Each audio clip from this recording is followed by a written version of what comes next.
کہیں اس بارے میں ہمیں رپورٹ کر رہے ہیں راجہ فیض سلطان۔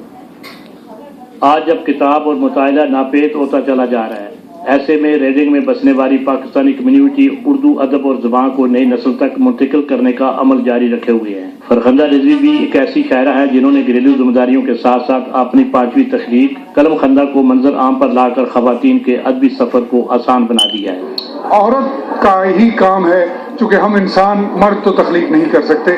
بہت محبت سے ان لوگوں نے جو کچھ میرے بارے میں کہا، اتنی کیا اہل نہیں تھی۔ میں یہ سمجھتی ہوں کہ وہ انتہائی کمٹمنٹ کی، عزم اور ارادے کی خاتون ہیں جو اس قدر جلد سارے مواد کو جمع کر کے کتاب کی شکل دے لیتی ہیں۔ انہوں نے جس طرح بالکل یکا و تنہا یہ سفر شروع کیا تھا اور اسے جاری رکھا ہوا ہے، ان کی میں سمجھتا ہوں کہ سب سے اسٹرانگ چیز جو ہے وہ لٹریچر میں کمٹمنٹ۔ یہاں جو شمع جلی ہے اردو کی برصغیر پاک و ہند سے باہر، اسی شمع کو مختلف علاقوں میں لوگوں نے پھیلایا ہے۔ اچھا، پہلے بھی ہماری بہن نے 4 کتابیں لکھی ہیں، لیکن یہ جو اسپیشلی لکھی ہے، جس کی پیداوار ہو رہی ہے، یہ کہتا ہے کہ بہت ہی فخر کی بات ہے۔